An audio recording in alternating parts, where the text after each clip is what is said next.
Добро, дечки. Значи, ја сега у самото зборање ќе морам да звучам како да зборам на видео за инструкции давање, така што само пратете што е како е. Значи, ова е демо видео во кое што би сакал да ви презентирам како може да ја изведете опцијата Live со вашиот квиз на Quizlet. Но првично би требало нели да ги запознаете учесниците, тоест учениците со содржините на вашиот квиз.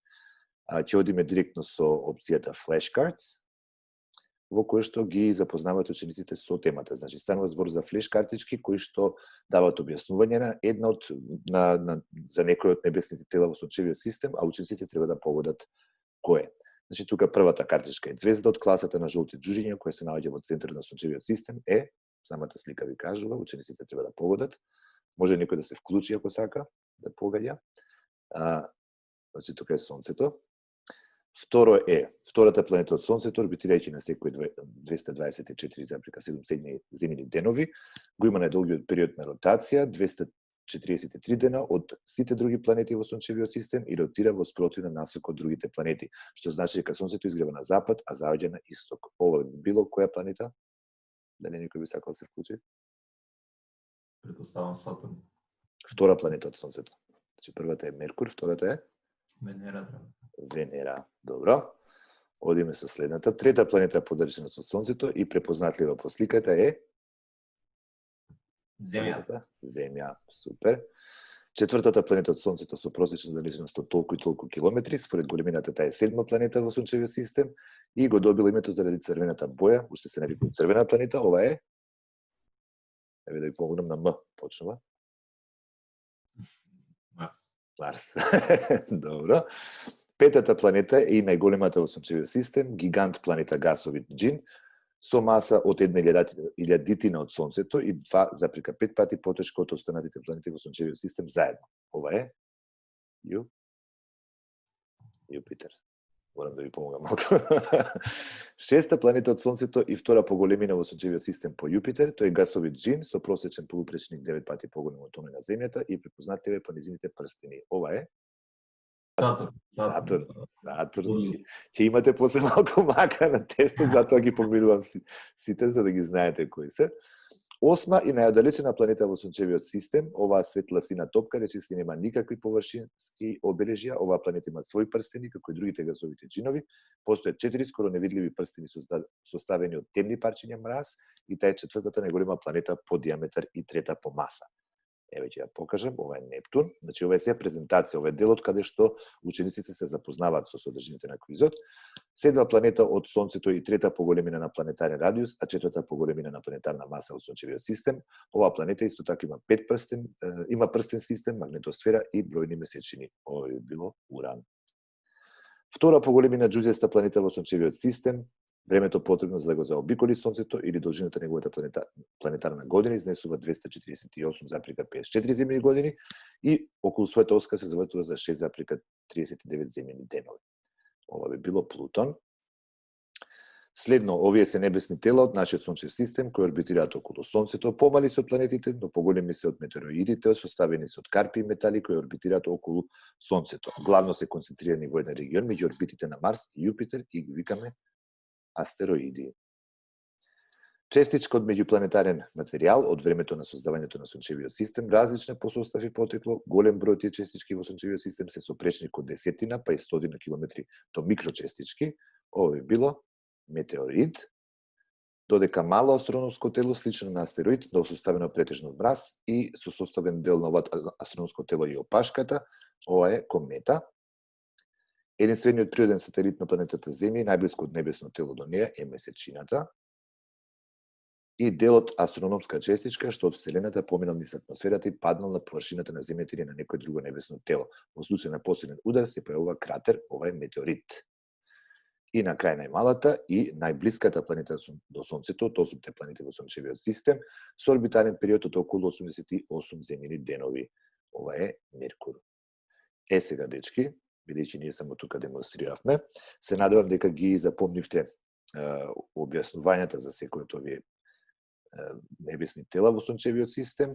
Покрај опција во, да речеме, кога би имале стандарден час, првим би им дозволил на учениците да ги научат овие значи, ги научат конкретно телата, кои што се во сончевиот систем, со тоа што би ја споделил оваа страница, дали преку некоја заедничка платформа, која што ние би ја користеле, како што се, например, Edmodo, Google Classroom, или пак би ја споделил со помош на QR код, доколку учениците имаат свој QR код скенер, така што може да на таков начин да ги поминат сите прашања и да се подготват за квизот кој што ќе играме во живо.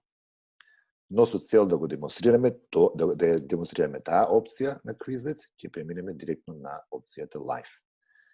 Сега, бидејќи играме како тимови, ќе одбереме опцијата да ни се појавуваат дефинициите горе, а да треба да бираме едно од 4 понудени или од неколкуте понудени одговори и решенија. И сега би ги замолил учесниците кои што се тука со мене да ми помогнат да ја демонстрираме оваа опција, да се вклучат на овој квиз, со тоа што на Google ќе ја внесат оваа веб страна, ќе ви се појави место за внесување на кодот, треба да го внесете кодот и да оставите ваше име. Кога ќе се појават сите 4 учесници, најмалку 4 се потребни за да се започне со играта, тогаш ќе почнеме со самиот квиз. Еве јас ќе се вклучам лично во квизот, за да можеме да бидеме повеќе луѓе. Можете исто така и да го скенирате QR кодот и на тој начин исто да се приклучите. Стефан веќе се приклучи. Јас се веќе дојдам веднаш после Стефан. 197 282. Значи Стефан е тука, Јован е тука, Перо се вклучи, јас сум Перо.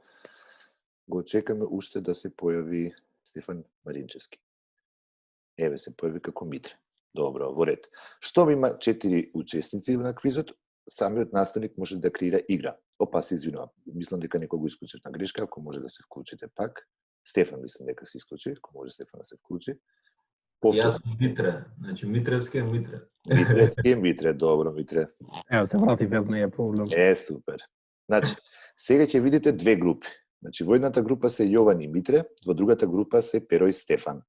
За да биде поефикасно работењето, вака да ви објаснам малку како ќе функционира квизот, штом ќе започнам со квизот, значи штом ќе притиснам на Start Game, на вашите мобилни телефони ќе ви се појават прашањата, но одговорите ќе ви бидат дистрибуирани наизмерично и кај другиот партнер во тимот.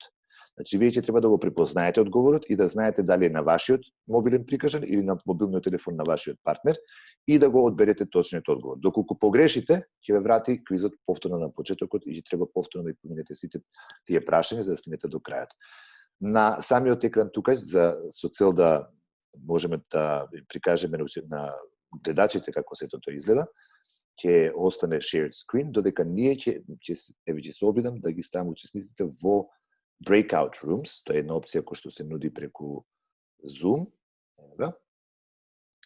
Значи идеме во две breakout rooms, во кои што во едната ќе бидат Јован и Митре, значи Митревски, а во другата се Стефан, во кој што јас ќе се приклучам Стефан. Еве, ќе ви ги отворам тие breakout rooms. Или не, подобро е вака, Стефан, јас и ти да останеме надвор, затоа што јас сум учесник во квизов, ќе немам можност да овие што ќе го гледаат видеото, да наблюдуваат, да го видат ова како изгледа значи како ќе се движат одговорите на самиот shared screen. Значи ќе го направиме без breakout rooms ако може. Еве нека стои во видеото дека постои опција со breakout rooms. Полесно е кога ќе се поделат учесниците во групи за да може да меѓусебно се договараат кој е одговорот, но ние дека сме мал број на учесници ќе се обидеме тоа да го направиме заедно сите. Дали одговара така, дечки? Да. Да. Супер. Значи, Јован и Митре може да се договараат кај кога е одговорот, а Перо и Стефан ќе се договарат. Започнуваме со играта веднаш. Значи, на вашите мобилни телефони ќе гледате одговорите, и прашањето ви е поставено горе. Мене ми е 7 планета од Сонцето, 3-та поголемина планетарен радиус, 4-та поголемина на планетарната маса во Сончевиот систем. Ова би требало да биде Уран, веројатно, да? Еве ќе го заокружам, да, Уран. И Мустангс, тоа сме ние, нели, со Стефан, гледате дека на табелата се придвижуваат напред. Месечината, Стефан, веројатно е кај тебе. Така, одиме напред. Hedgehogs или ежињата малку ни заостануваат, промаши еден одговор. Сега ги имаме астероидите. И мислам дека се кај мене, ќе ги ставам јас астероидите, така. Добро. Следното е Меркур, пак е кај мене. Следното е метеорит, веројатно Стефан кај тебе тоа. Јупитер, повторно кај тебе. И на крај имаме комета, мислам дека и тој е кај Стефан, кај мене го нема тој одговор. И Сатурн е кај мене. И ете, на главниот екран се гледа кои се победниците. Постои опција да се одигра играта уште еднаш. Еве ние ќе направиме уште еднаш играта, со тоа што јас сега овој пат ќе исклучам опцијата background, затоа што гледам дека не дава можност да се вклучат, тоест да се покаже точно на гледачите што работиме ние тука. Може и да го промениме редоследот, тоест да ги промениме тимовите, така што сега во еден тим ќе бидат Перо и Стефан, или пак смислите, нели? Ајде уште еднаш да направиме шафл тим. Јован и Перо ќе бидат сега во еден тим, а Митре и Стефан ќе бидат во вториот тим. Сега, за овој дел би било добро да ги вклучите микрофоните, затоа што би било добро да се договарате едни со други, како што правевме претходно со Стефан. Е така. А јас ќе на камерата ќе покажам точно како се покажуваат одговорите. Дали може да почнеме? Да. Ајде, мички. Почнеме. Е така. Значи, сега само би сакал да прикажам како тој изгледа. Така. Значи, горе го гледате прашањето, долу се поставени одговорите. Само еден е точен одговор. Еве сега, значи, 8 и најдалечна планета би било Нептун. Јован, ако кај тебе е Нептун, притисни на Нептун. Е така, и веднаш тука ни покажува дека точен одговорот. Следи следното прашање. Тука станува збор за метеорит. Кај мене одговорот? Значи, јас ќе го притиснам. Се појавува зелено означено поле. И следното е втора по големина џучеста планета Плутон. Еве Јован кај мене, Плутон, ќе го притиснам Плутон. Фоксис или лисиците вториот тим нешто малку ни заостануваат пак, ама добро, битно да демонстрираме. Следното е Сонце, Јован, мислам дека да. Го има кај тебе. Следното прашање е поврзано со планетата Земја, кај мене одговорот, јас ќе го одбележам тој одговор. И следно го имаме Венера, мислам дека ова е втора планета од Сонцевиот, Венера, тој е кај Јован. И на крај следи Марс, јас го одбележувам, и на екранот се гледа повторно дека победници на и овој дел од квизот се Јован и Перо. Честитки до Јован и Перо, честитки и до Стефан и Митре, фала ви на учеството. Битно беше да демонстрираме, да покажеме како функционира оваа алатка во живо, така што сите наставници кои што имаат желба да го пробаат ова онлайн, може да го пробаат доколку имаат повеќе од 4 учесници на самиот квиз. Ви благодарам уште еднаш и тука веќе завршиме со снимањето.